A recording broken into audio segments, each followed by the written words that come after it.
from Nevada.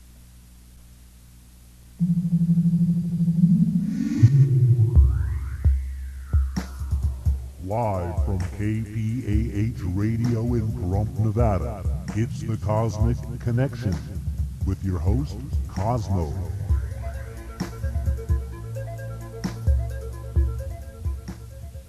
And that is so true. This is Cosmo, live, broadcasting from the spacious studios of KPAH Talk Radio of Pahrump. Ladies and gentlemen, welcome to my show, The Cosmic Connection.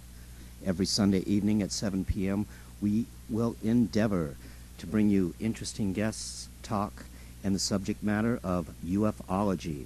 One of the many voids in ufology, and one of the most important, is the absence of hard evidence of UFOs. This is especially true in the 1945-50 period in New Mexico. On this 58th anniversary, the scenario envisioned at a UFO crash site is of some military unit on hands and knees, shoulder to shoulder, picking up minute pieces of evidence after a crash. We have been told this is how it was done. The media has reenacted it in this way for us, and most of us believe it. Ladies and gentlemen, my guest today and interview will be with Mr. Art Campbell, published author from the Pacific Northwest. His work has covered primarily pioneer history. Before retirement, he served as a teacher, coach, and high school principal. Art's published books include The John Day Drift and Historical Guide and Antelope, Saga of a Western Town. His work has been endorsed by his state's leading newspaper.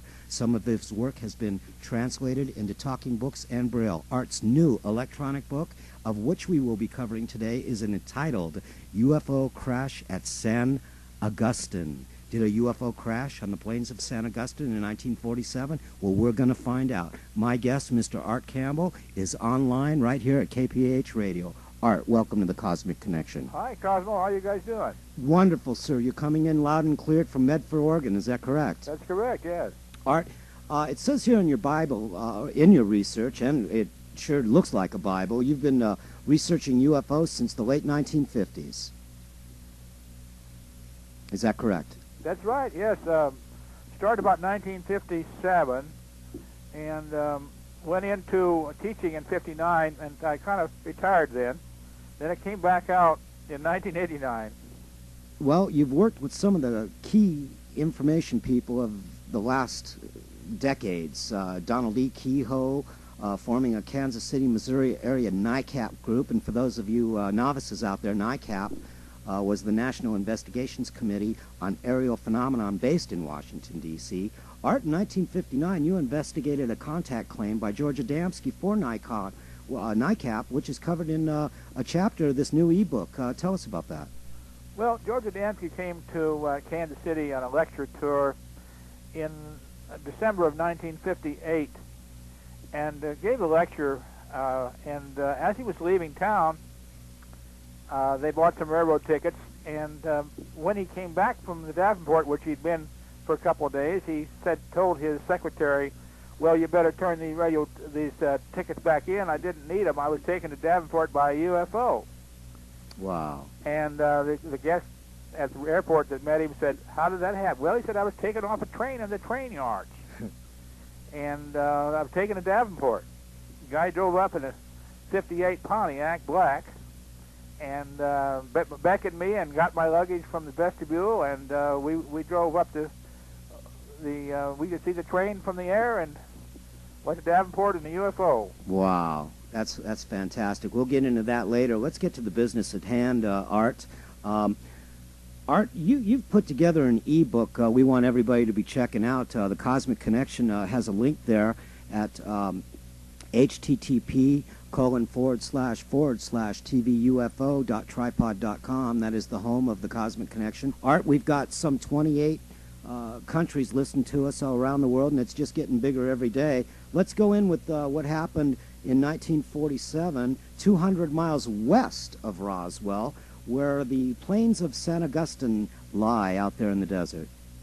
The plains of San Augustine, Cosmo, are about 60 miles west of Socorro, which is Interstate 25 runs through Socorro, the north and south, and the plains are about 60 miles west of there.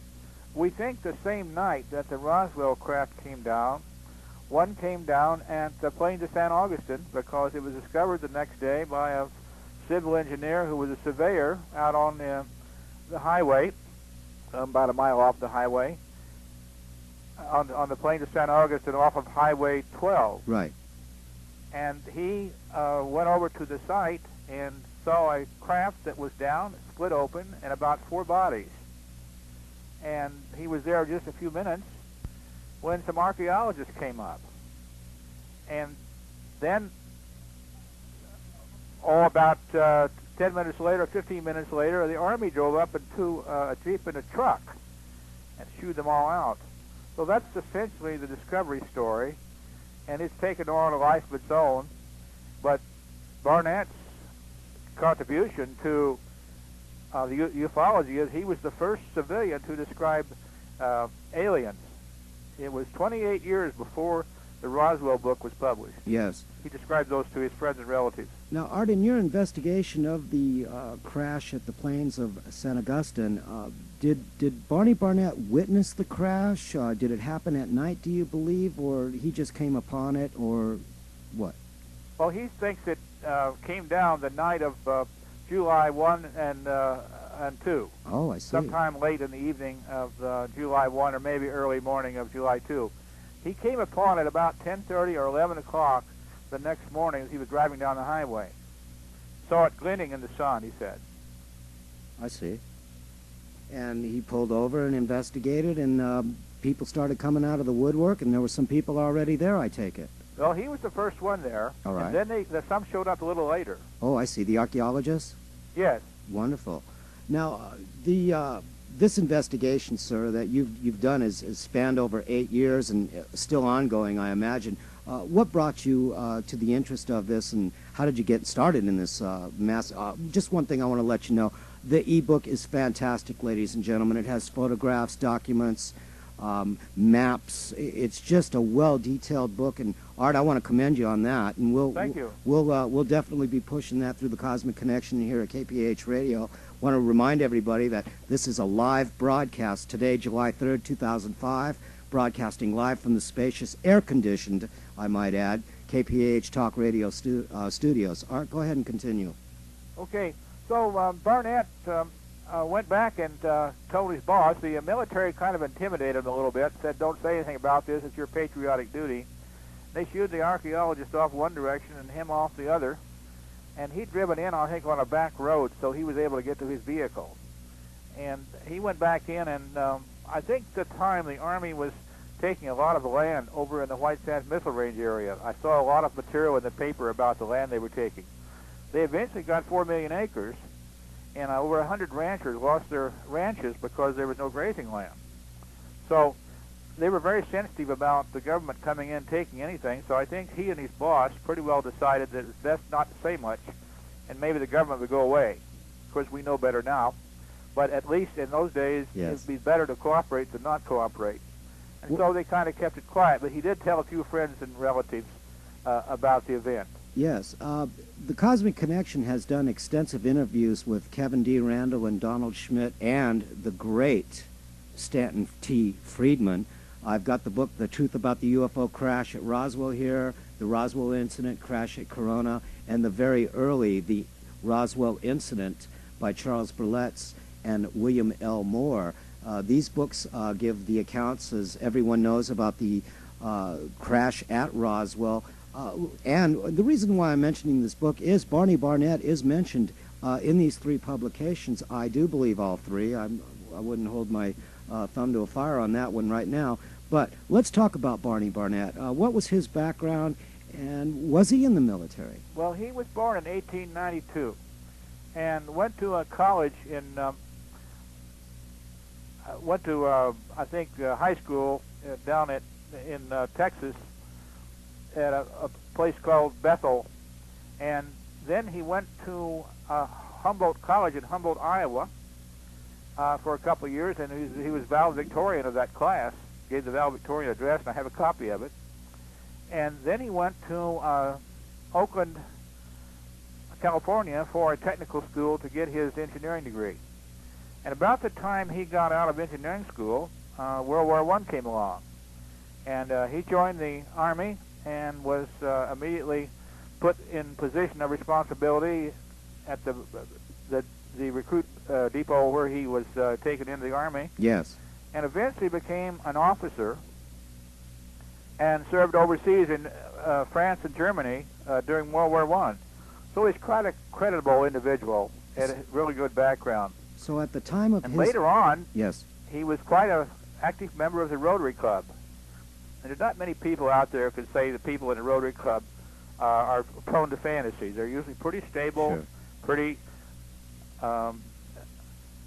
straight people. Well, what I'm trying to go after, Art, is that would he have been recognized by any of the individuals? We don't know where they came from. I'm presuming that they came from the 509th Army Airfield. I have read reports concerning Frank Kaufman, where July 1st, 2nd, and 3rd they were seeing these objects show up on their brand new devices called radar. And they were honing in. I've heard a lot of those stories too. Yes. Cosmo. There's a lot of people came forward after the Berlitz and Moore Roswell book in 1980, and some of them, I believe, have quite a valid reason for asking to be included in the story, and I think others were kind of jumping on the bandwagon, so to speak. I see. Looking for their notoriety, their 15 minutes of fame, or whatever they could Well, dig. they're looking for something, because there's a lot of them still coming out of the woodwork, claiming this and that. Yes. Makes it very interesting reading. Okay.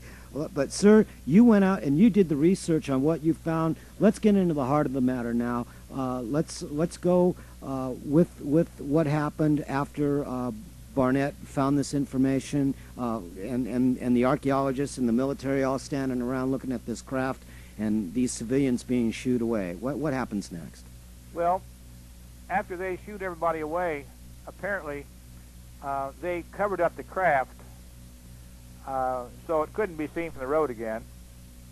And I believe it took them about 2 days, about 12, 13 hours to get the craft out of there. And about a half mile away, we found a loading pit, which would be convenient for a flatbed truck to back down into, and for something to be shifted from perhaps one truck to another. So the craft being on ground level, the truck being down in the pit, making it easier right. for a very large object. This would have handled probably a 18 or 20 foot flatbed truck easily, with a road on top of it. But the rancher there didn't know anything about it. He says, we don't have heavy equipment here. We never had bulldozers on this place, and cattle ranchers generally don't use equipment. Nowadays they use a bucket or a backhoe or something occasionally, but yes, in those days, in '47, there were very little equipment to be used. Well, I'm not known as a trucker, I guarantee you that. I believe, weren't these things called lowboys? Yes, I don't know whether it would be a lowboy or not, but a lowboy probably, I don't know that we had lowboys in 1947 as much as we see them today. Well, I just remember the term lowboy being mentioned in Colonel Corso's book, The Day After Roswell, and some other publications. Go ahead, continue. Well, they definitely hauled the thing out, and then there was a postmistress at Magdalena who saw something on a truck going through about 4 a.m. the night of the 3rd, I believe it was. As she was going to work. Yes. Then we found references. A friend of mine found references to a ranch hand named Andy Key, who claimed to his children and his second wife that he helped clean up the site where a missile crashed. Now, you've got to remember that this thing crashed and split open. There's a lot of things on the ground, and that's what we think we're finding now, some of the things we found.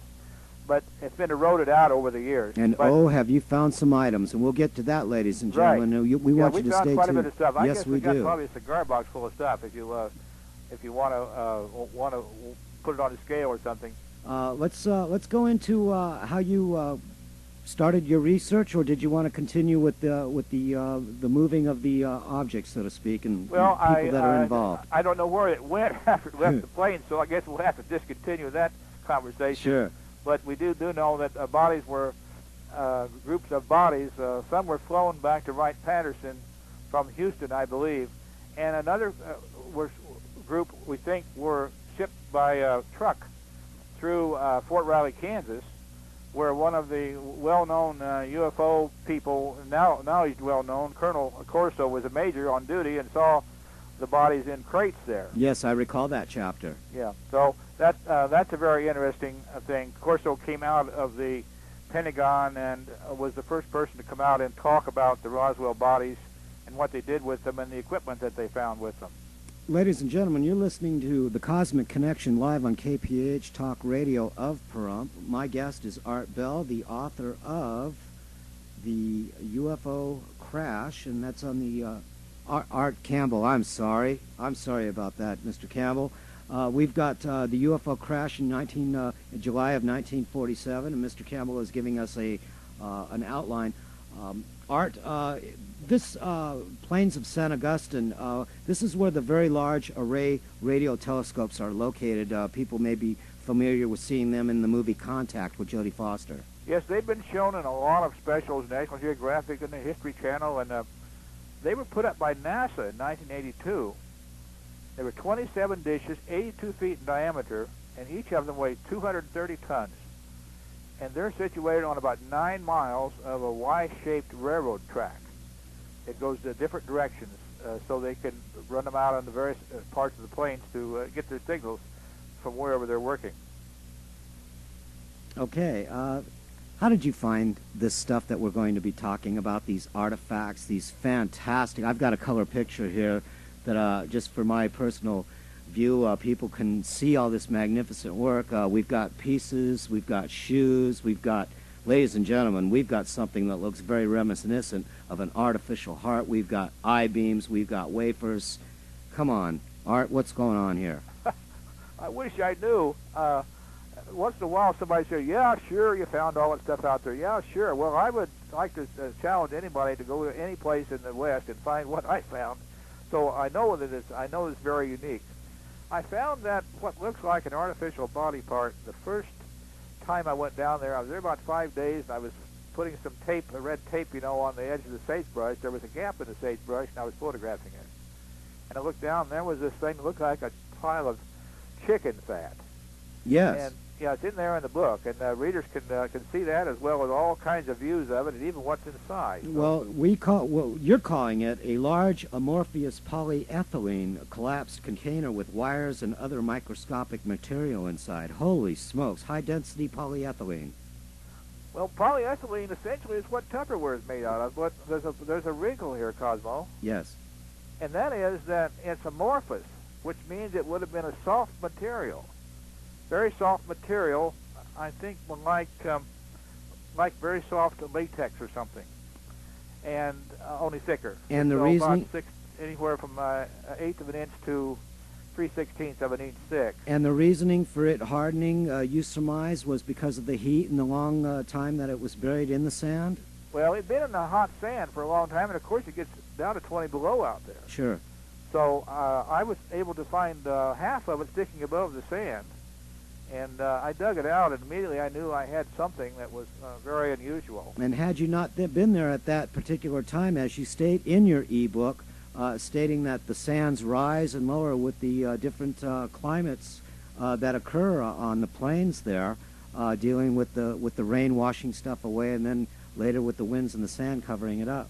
Well, that's how they found a lot of Native American blowout sites, they call them. They would... the wind would work for years, and the Native Americans might have put a buried child or someone years ago and on a ridge, and the wind would just blow right down to the grave, and they'd find some of the artifacts and bones and so forth during the 20s and 30s right on top of the surface. So there were lots of archaeologists coming, had reason to be on the plains of San Augustin, and that's probably why that party came upon the craft. They were close by, we think, about 10 miles away. Yes.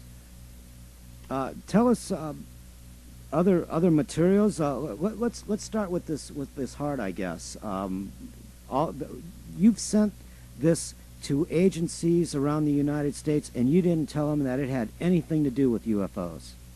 No, I found in the research that I really owed it to the people who were going to give me their professional opinions, not to say anything about UFOs, because many people wouldn't follow up with it. So I just said, I have some unusual material here. I'd like you to tell me what it is. And we found out from one lab that it was polyethylene, which essentially is it'd be like a soft rubbery Tupperware. And then we found out from another lab that inside was some starch. That's cellulose starch. It could be potato starch or tapioca starch or even wood pulp is starch. Yes. And in the starch we found some material that was strange. And we found a gold wire, and the readers might want to take one of the hairs off their head and feel it right now, because that gold wire was 1/10 the size of a human hair. Boy, it sure is. And you have the photographs to prove it. You've got the documents that you've sent to various agencies throughout the It's Union. well documented, and we've got No doubt about several that. photographs of it. No doubt about that. And you have the blessing and the props of Stanton Friedman. Yes, it was quite a find. We also found other things inside there. We found some copper wire that's even smaller, 2 or 3 microns. A human hair average is about 70 microns. So we're looking here at small. And And you stated that the width was 7 microns of the gold wire. Yeah, right. Well, that was bigger than the smaller copper wires we found, which are more like 2 or 3 microns. Oh, I see. And that's all pictured in the book. We have electron microscope photographs for the readers to look at and go through. We also found some other things in there, a little blue fiber, and I suspect that the starch was placed inside the, it might be considered a heart-lung combination, the center of a heart-lung combination, and artificial. I suspect the starch was placed in there to filter out things coming through, whatever liquid came through this device. Well, and we found the residue of those things ourselves when we looked at it years later. Art, I have to go back. Cosmic Connection has been on television and radio for about, this is our 12th anniversary in 7 or 8 days from now. July 11th, 1993 was when I did my first television broadcast of the Cosmic Connection. Some 170 some odd shows later, I'm doing what I really like to do, and that's radio, where you just come in, sit down in a microphone, and you paint a picture for the listening audience. I was reminiscent of going over the autopsy video. I have a pristine copy of the alien autopsy that came out many, many years ago. It's not from the national television programs. I have an uncut copy of the alien autopsy. And going over that, have you looked into that and seen anything that looks anywhere familiar to this heart device or whatever this artificial body part that you own? Yes, I didn't notice this particularly, but Colonel Corso went over it very carefully. He's the guy that came out of the Pentagon, and he said his office, Research and Development Office in the Pentagon, also had a autopsy facility at Walter Reed Hospital. And he said that the aliens, as far as he could tell, took a biological alien, which is something that doesn't look like us. It's bipedal, but that's it. Yes. And put artificial parts in it to make it work better, so it would be able to take long space flights, or at least, acceleration and deceleration quickly. We did this, or the ETs, or did we dissect a being, an entity that had these parts in it? Well, the body that was there. Yes. The body that was on the table. I have some cuts of that too. I think had 6 fingers and toes, and the shoe I found, which we'll talk about later, yes, could only fit a four-toed foot. So, but Colonel Corso noticed that they had taken off a lens off of the eyeball early in the show. Yes. Some of your readers may have that tape. Yes. And he said he was working on night vision goggles, and it blew him away because he didn't know that anybody could know that was a secret development. And he thought, boy, those people who did that show either was very well informed or knew a lot they shouldn't have. However, it has been there's been a lot of conjecture about whether it's true or not, whether the footage is actually real or not. Sure. And sure. I don't think any of us could, any way we could check it out. But well, the pundits sure have tried. I know Philip Klass sure has tried, and that whole crew there. We like to have an open mind on the Cosmic Connection. I've seen a lot of things that make me believe that the subject matter that we talk about on this program has some validity to it. Let's go, ladies and gentlemen, we're talking to Mr. Art Campbell. He has a brand new e-book out. How long has this e-book been out, titled The UFO Crash? We just had it out about a month and a half now, so it's hardly in anybody's shelves, and I think they will really enjoy it. Well, you've done a couple of radio interviews, I'm sure, with other talk show hosts. And ladies and gentlemen, we are discussing on the Cosmic Connection live from the KPH studios the UFO crash at San Augustin. Did a UFO crash on the plains of San Augustin in 1947. What do you think? It certainly happened. I've been going over the e-book, sir, and I've got to tell you, you've done your work right down to the sagebrush and the water erosion around the area of your dig. Well, we worked on it since 1994, and started digging in '95, and we had to do a lot of work and find out what was brought in by water and what wasn't. And it turns out that we're working on a mounded area that's higher than the nearest water course. And there's no way water's red in there, because I found things that had lichen on them, and the lichen had been there at least 25 years on top of a certain board or something we'd see. And that would mean that there had been no running water at all in that area, or that board would have been disturbed and had been lichen on the bottom of it. So we used lichen to help determine how long things had been on the surface, at least some of the things that we found, sticks and rocks and so forth. So we're working in a large alluvial fan, which is about 3 miles long.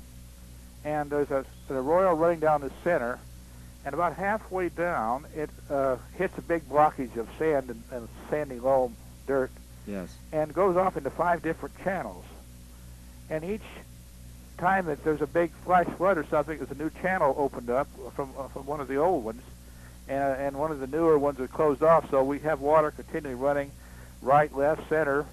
But in this case, I think there hasn't been any water in the center of that arroyo for about 25 or 30 years. Most of the water is running either to the right or left of the center area we're working, and it's raised above the water levels.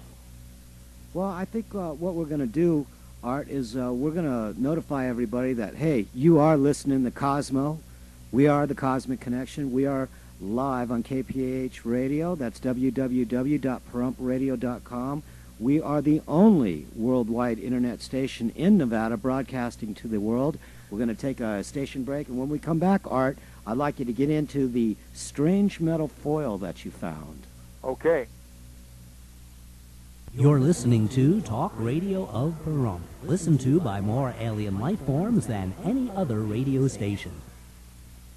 Here it comes again. Last year, KPAH Radio's 4th of July special was such a hit with listeners all over the country that KPAH, in its infinite wisdom, is doing it again. Tune in July 4th at 9 p.m. Pacific to hear the gals of K-Pod give their play-by-play, color announcing, and opinions of Pahrump's grand fireworks display.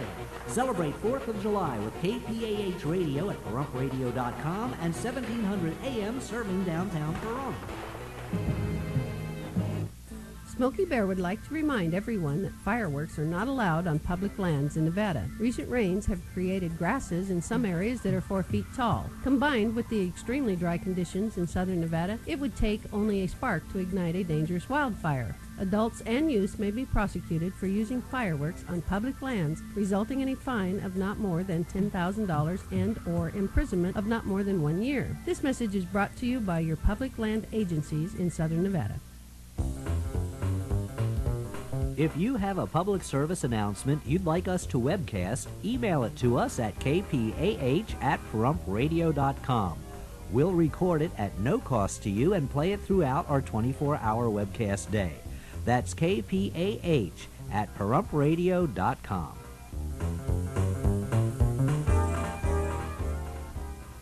For all Cosmic Connection fans, the website to go to is http://tvufo.tripod.com. That's http://tvufo.tripod.com. All program content produced by KPAH is sole property of and copyright 2005 Talk Radio of Pahrump Incorporated. All opinions and statements heard on Talk Radio of Pahrump are those of the program hosts, guests, and callers alone.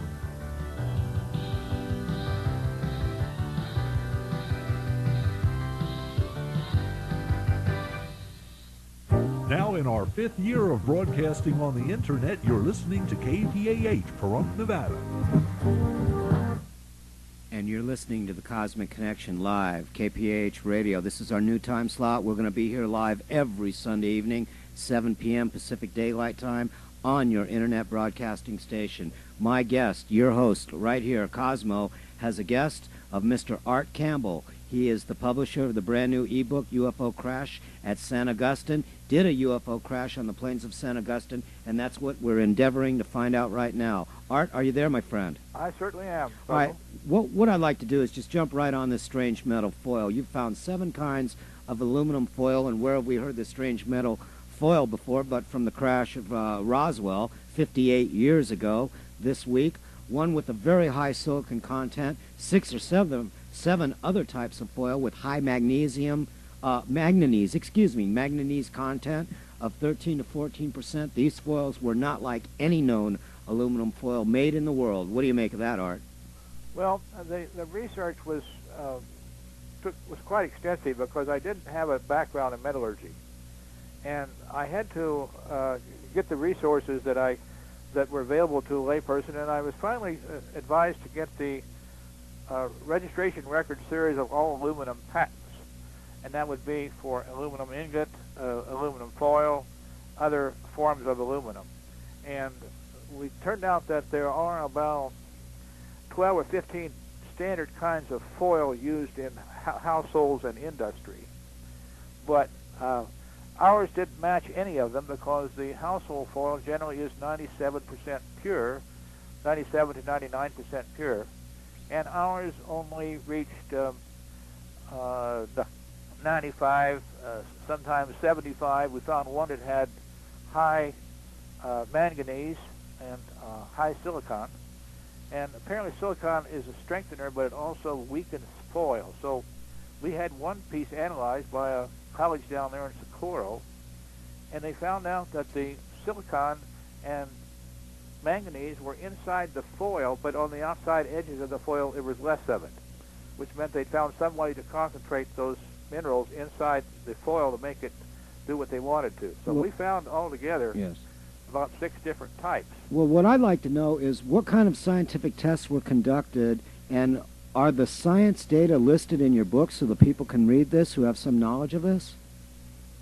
Well, actually it's written for a layman, because I am a layman.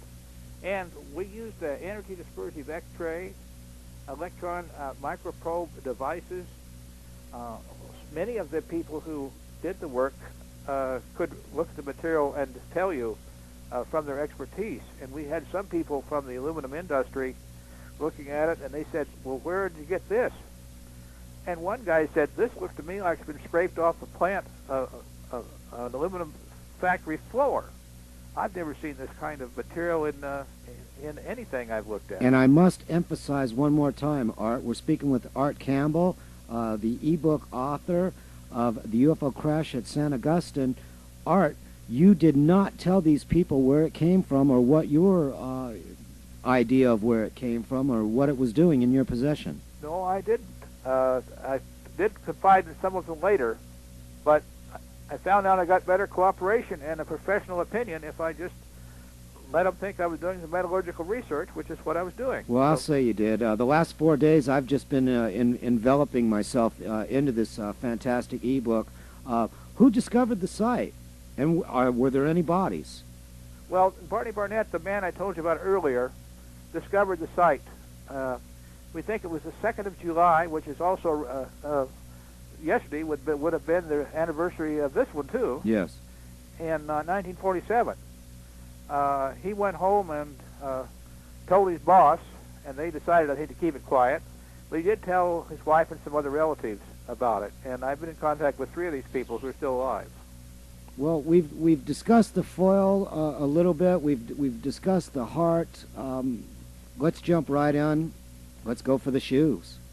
All right. What is going on with these shoes, and why can't a child wear this thing, and why couldn't this be a child's shoe? Well, for the readers who have children or who have had children, I assume that the bulk of them would have known about children. Their feet become very wide just about the time they start walking. And this shoe, although the same length of an infant toddler, 4 7/8 inches, has the width of only 1 1/8 inches in front of the heel, which means that on an average foot, this shoe is 1/3 smaller than the infant toddler of the same length. And there's no way that this insole would fit in an infant toddler shoe without rattling around with a 1/2 inch on either side. Well, to the layman and myself, I'm looking at a color photograph of this. It looks like a normal shoe to me. It's got the front and the heel in the back. What was it, worn down? Did it look like it was a brand new shoe? Or No, on the bottom it had a crackle finish, like the old Keds used to have. It's an old brand of tennis shoes. Some of your older listeners will remember those. Oh, you're talking to one. And when you put your foot up, the little cracks open up, and on the bottom they close up, which helps the gripping. And this one is worn in the middle. This was worn in the middle of the shoe, and there was not any appreciable wear on either end. Right where the arch of the foot would be? Right, yes. Actually, it was worn through there, and some of the cotton on the other side was sticking through the rubber. What's cotton doing on an alien artifact if this is an alien artifact? That was a question I had too, Cosmo. And I was looking, it would have been nice if I had some exotic materials that I found no one knew about, but they've got cotton on there, nylon on there, and several of the layers are cotton embedded in other materials we couldn't recognize. So, for the skeptic out there, we've got something that's terrestrial or has terrestrial tendencies to it, some textiles, what have you, associated with this. It would seem that that's the case. But it also may be the case that those materials also grow somewhere else. But they didn't fit any shoe that I was able to find in any place. I wrote 30 different shoe companies. I got about 13 or 14 answered me. Did you hear that, ladies and gentlemen? Art Campbell contacted 30 different shoe companies. This guy went out, and he's done it with everything, ladies and gentlemen. He's done it with the aluminum manufacturers, and the other information of the artifacts that he's found. Continue, sir. I just want to reiterate everything that you're saying. You didn't just go out, talk to a couple of people, come up with an explanation, and then go on. You have thoroughly researched this. Well, thank you very much. It's been almost a decade, so we've had a little bit of time. Absolutely. One podiatrist wrote me, he said, I've been in practice for 35 years, and I have never seen a child's shoe of this dimension. Certainly a shoe of this length is not uncommon, but a width, 1 1/8 inches is impossible by human standards. Sure. 1 1/8 Then inch. I had another guy said, Yes. well, I'm not familiar with the feet of pygmies, but maybe it would fit one of those. Okay. And other people just couldn't find any foot to put in the shoe. Sort of like a Cinderella story here. It does sound like a Cinderella story. It certainly does. We found actually 2 soles. One was longer and had been broken in half, and it's also written up in the book. Hey, you bring up a good part. How many pieces of artifacts do you have there, Art? Oh, gosh, I could put them in a cigar box, including the foil, and it wouldn't rattle very much if I shook it. So I would say we have something like 16 different items. The foil, of course, would be 6 different similar items, and then the others, we found some other material, and one of the ranch wives came down on horseback and found something one day and gave it to me when I went up for coffee that day. And it's just a lot of unusual material, and I have a background, Cosmo, in pioneer artifacts. As you mentioned earlier in the show, that I'd been done some writing in pioneer history. And so you can get a pretty good feel for what's in an arroyo by the glass, the bottle lids, the caps, and there were some debris at this arroyo. There was a settlement about a mile and a half away, and people in those days tended to just dump their trash over the nearest bridge. Well, in your dig, did you find anything related to maybe the early Indians, what have you? Not a thing in my dig. No, I was digging in an area that was pretty well open, and most of the Indian remains and blowout sites and so forth are in the hills, and they stayed away from the bottomlands because of the flash floods and what have you. But there was a cave about 10 miles away where these archaeologists were working, and they found the first corn in the continental United States that far north. Well, just before we get to the Batcave, as you like to call it, July 3rd, 2005. Okay, let's go on with the materials and the inhabitants. I think we're going to jump to the Batcave, and what are you doing around a Batcave? Well, the archaeologists were working over there, and one of them became famous for his find of the early maize or corn in the area. And then he got into it with another archaeology student in those days. They were both students in 1947 over who was going to work this site. And I was able to find later on that one of them had written his college advisor and said, we were there July 1, 1947 at this site, at the Batcave site, and they told all the UFO investigators that they weren't there. Oh. Now, that doesn't mean they came over and found the UFO, but it does lend some suspicion in that area. Have you or any of the other researchers that have...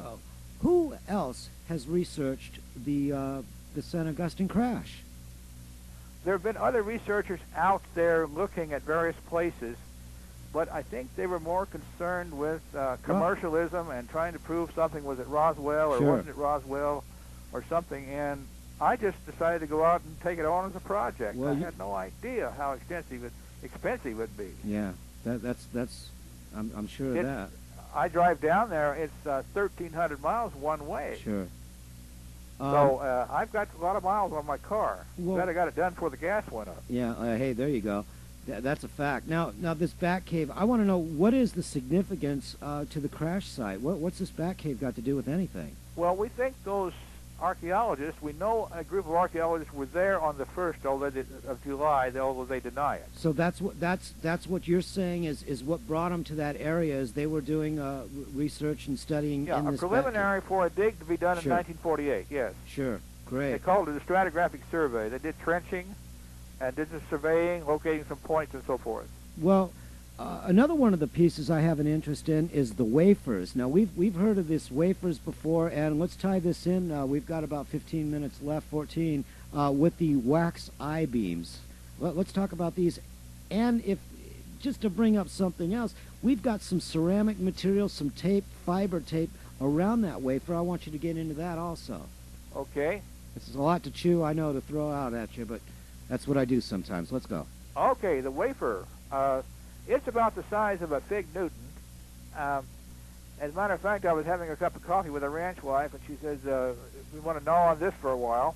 Sure. And I looked at this thing, and I thought, my goodness, what is it?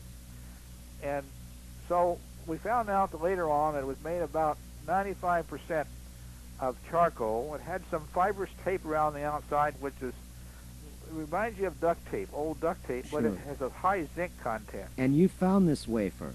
Actually, she found it and brought it to me. I went north for a few days, and she went down on horseback to the site, and she found it on the surface. So and she gave it to me when I saw her next. She found it at your original dig. Yes, that's All right. Yeah. Okay. Yeah. Continue. I only dug one pit, Cosmo, and Yes. and I found most of my stuff on the surface. Well, you also state in your e-book that you took you went out and you either bought a post hole digger or you went out and rented one, and you did 714. What would you do? 21 holes and yes, 21 total. We were trying to determine why the sagebrush or buckbrush, as it's known there, was bare in the area where through an area of buckbrush. In other words, there was buckbrush on the right and buckbrush on the left, and I show that clearly in the book. Yes. And also have aerial views of it. And you mapped it out just like someone who's going after, you know, a Tyrannosaurus Rex or something, you know, in China or in Colorado. I commend you, sir, on your expertise of doing this. You just went out there like a veteran archaeologist, and you had no background into this. Well, I think I was afraid somebody would say, "Oh, sure." Sure. Oh, yeah, sure. You Right. know. So I had to cover my bases with scientific work. Right. You CYO'd. What we did was we went on to measure the gap which goes through the sagebrush, and there's a picture of it in the book. They can see it clearly from the ground and the air. And am I pronouncing that right? It's San Augustin or San Augustine? Now I'm hearing you say. St. Augustine was the man it was named for, who was an early Catholic church leader. Yes. But everybody in the area pronounces it San Augustine now. San Augustine. But as you even go back to how the plane got its name with the Spaniards coming up, and you say they came up through Mexico, up through Arizona, and one took a left and the other took a right. Yes, they were about 30 years apart, so the planes were in the center. The first group came up the Rio Grande River about 1540, and about 1565, I believe another group came up through Arizona, and they didn't just go one place. They sent out parties to the right and left, to east and west, you see, from there. And the planes would have certainly been seen by one or the other of the parties. And these people, they had horses. They brought horses with them from Spain. There were no horses in the Mexican Empire back the days of the Aztecs, Mayans, and the Incas. I'm correct on that, correct? That's correct. But now that you mention it, we did a little bit of work around the area to see if there was any conquistador material, yes. Spanish soldiers material around. And over near Magdalena, someone found a pair of Spanish spurs. And there was a place called Kidd Springs where somebody found a bayonet and an iron shoe that turned out to be something from a Spanish stirrup. So some of them got up there apparently and didn't. Not all of them got back because some of their equipment's still up there. Sure. Art, I interrupt you. We got off of the wafer. Let's talk about that. Okay, let's go back to that. That's great. Yeah. The ceramic material around that. And, yeah, go it's ahead. ceramic on top, 2 layers of ceramic, and we've gone into in our appendix, and everything we have analyzed, we have showed the scientific charts, the wavelengths, the wave numbers, everything that we found. We back up everything that's in there. And the wafer was mostly charcoal with this tape around the edge holding it all together. And it seems to me like an awfully temporary kind of thing to find. And, you know, it's possible this could be something made here on Earth, but I'm fairly familiar with what you find around pioneer settlements and places like this, and I've never seen anything like it. So we have to assume it's part of the artifacts, but it looked awfully temporary to me to be something in an expensive spaceship. Well, is there a metal associated with it, or is it just all ceramic with this flaky? When I looked at the photograph, it looked like asbestos. Yeah, it looks ceramic. When I first saw it, it reminded me of a 1940s coat button. And but on the back, it was this charcoal about a quarter of an inch thick, and the ceramics are just 2 layers on top. I see. So there are some ceramics that are porous, and the best guess I have is it was some kind of a filter that was meant to be changed periodically. Oh, okay. Filter some kind of a liquid. I don't think it was part of anything in a body. I look at it as maybe some part of some equipment, maybe a little filter for equipment. All right. That's good as place as any. The I-beam, the wax I-beam. You have the wax I-beam there. Oh, yes, the wax items. Yes, I did. Yeah, I see what you mean now. There were wax pieces laying on the surface, and we found some in the excavation. The most interesting one was a little T-bar about 1.5 inches long, and the top of the bar was about 3/8 of an inch wide, and there was another bar coming down the middle of it at right angles, which was about 3/8 of an inch, and I think I could see where there had been a little bottom piece that had broken off. So this might be one of those light I-beams that they talk about at the Roswell crash, only this was made out of a carnauba wax. It comes from a carnauba palm tree, and it's the same kind of wax that they put in apples and other things, car wax and so forth. But here it was in a little T-bar shape. It would certainly have to be something temporary, had no strength to it. And then I found some flakes of wax that looked like they had come off of something that had been round, and they were concave on the inside and convex on the outside, and so they had chipped off with something round. And Bob Lazar, who lives in your area, used to live in your area, said that when he went in some spacecraft over at Area 51, that it looked to him like it was coated with wax. Like the whole thing was molded in one piece. Coated with wax inside the spacecraft, yes. Inside the place where the operators sat. Yes, I recall. Yeah, and then they ground off all the corners, and so if we're talking about any problem here with insulation, this wax might have been a good insulation to keep anything from getting too close to a hot surface. Well, looks like we're coming close to the end zone here. Art, we're speaking with Art Campbell. He is the author of did a UFO crash at San Augustin, New Mexico in 1947. Ladies and gentlemen, we've been talking about an ebook. Art, this ebook is supplied on a CD-ROM in Adobe Acrobat Reader format and can be read on any of the Windows or Mac systems. It's 156 pages, over 100 color photos and charts ready to view in the Adobe Acrobat format. And as a bonus, you've also included a copy of the original Lonnie Zamora sighting report compiled by J. Allen Hynek. And if memory serves me right, this Lonnie Zamora and the Socorro incident happened, April 1964? 1964, yes. We were able in our NICAP archives to find this report. And I understand that I don't believe it's ever been republished, and it ever been published. And it's about 4 pages long with a map. And it's the official Air Force report, and there's a Major Quintanilla and J. Allen Hynek were the investigators. Absolutely. We also have a nice photograph of Air Force investigator at the site, an Air Force photo that they were kind enough to let us use. And it was, they had a Geiger counter going over the site. There's a close-up of Lonnie Zamora and this Air Force Major going over the site with a Geiger counter. Well, Art, that's going to do it. Ladies and gentlemen, my guest today has been Art Campbell. We've been talking about the crash and the artifacts that were found on the plains of San Augustin.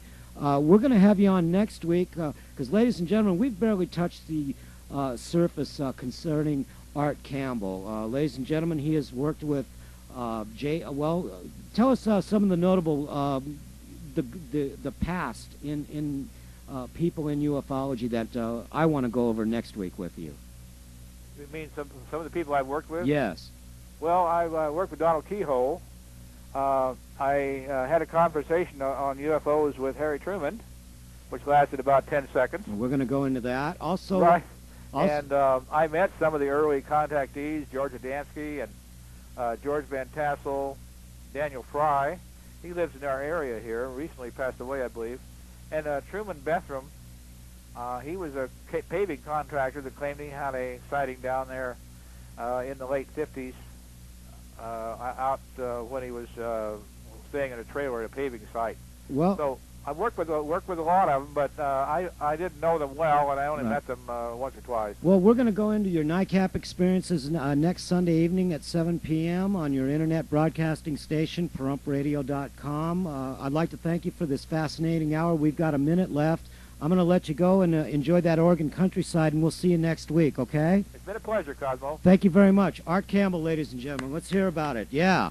I've done some fantastic research. Ladies and gentlemen, if you want to contact the Cosmic Connection, this is the only worldwide internet station in Nevada. You're listening to the Cosmic Connection, KPH Talk Radio of Pahrump. I want to wish you a very safe and enjoyable July 4th weekend. I'd like to thank my friend Billy Goodman, musical department of today, KPH, the management, as it were, down here at the spacious air-conditioned studios of KPH Radio in Pahrump, Nevada, and my girl Friday. You've been great.